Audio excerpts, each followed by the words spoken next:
పిఠాపురం పట్నం జగ్గయ్య చెరువు కాలనీలో జనసేన పార్టీ పిఠాపురం నియోజకవర్గ నాయకుడు బాలిపిల్లి రాంబాబు ఆధ్వర్యంలో ఏర్పాటు చేసిన వంగవీటి మోహన్ రంగ విగ్రహం ఆవిష్కరణ కార్యక్రమం ఘనంగా జరిగింది. నూతనంగా ఏర్పాటు చేసిన వంగవీటి మోహన్ రంగ విగ్రహాన్ని రాష్ట్ర ఎస్సీ కార్పొరేషన్ డైరెక్టర్ దానం లాజర్ బాబు, రాష్ట్ర నగర కార్పొరేషన్ డైరెక్టర్ మొగిలి అప్పారావు బాలిపిల్లి రాంబాబు చేతుల మీదుగా ఆవిష్కరించారు. పేద ప్రజలకు రంగా చేసిన సేవల్ని ఈ సందర్భంగా నాయకులు కొనియాడారు. అలాగే మొత్తం 3 డైరెక్టర్లు మన జగ్గయ్య చెరువులో ఉన్నారు, ఇద్దరు బీసీలు ఎస్సీలు.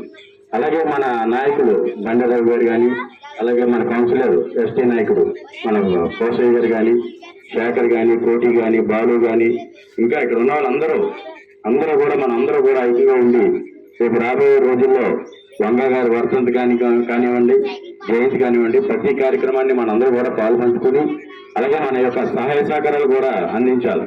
ఇక్కడ ఉన్న యూత్ అంతా కూడా చదువుకున్న వాళ్ళు, చిన్నపిల్లలు, వాళ్ళకి ఏదైనా కార్యక్రమం చేయమంటే చేస్తారు, కానీ సహాయం చేయవలసిన బాధ్యత మన పెద్దలందరిపైన ఉంది. అందుకని రేపు 26వ తారీఖు జయంతి కార్యక్రమం ఉంది రంగా గారిది. ఆ కార్యక్రమాన్ని ఇంకా ఘనంగా చేసుకుంటాం.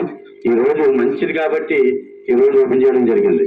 మరి ఈ యొక్క కార్యక్రమానికి ముఖ్య అతిథులు ఇచ్చేసిన లాజర్ బాబు అన్నకి, అపార తమ్ముడికి ఇద్దరికి కూడా మా జగ్గయ్య చెరువు ప్రజల తరఫున హృదయపూర్వకంగా ధన్యవాదాలు తెలియజేస్తున్నాం. కానీ ఆయన ఈ దళితుల గురించి పోరాడి దళిత పేటలకి ఎప్పుడు ఇళ్ల స్థలాలు లేనటువంటి మంచి కాస్ట్లీ ఏరియాలో వీళ్ళందరికీ ఇళ్ల స్థలాలు ఇప్పించడం, ఆటోలు ఇప్పించడం, ఆటో యూనియన్ లీడర్గా చేసి దళితులందరినీ కూడా వాళ్ళకు ఉపయోగపడేలా చేయటం, దళితులకి చాలా ఉపకారం చేసిన వ్యక్తి ఎవరంటే వంగవీటి రంగా గారు.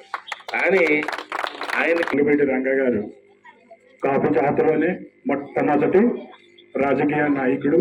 అలాగే బీసీ, ఎస్సీ, బడుగు బలహీన కులాలన్నింటినీ కలుపుకొని రాజకీయం మొదలుపెట్టిన వ్యక్తి కూడా ఆయనే. ఆయన విగ్రహ ప్రతిష్ఠ కార్యక్రమానికి నన్ను పిలవడం చాలా ఆనందంగా ఉంది. జై వంగవీటి మోహన్ రంగా, జై వంగవీటి మోహన్ రంగా.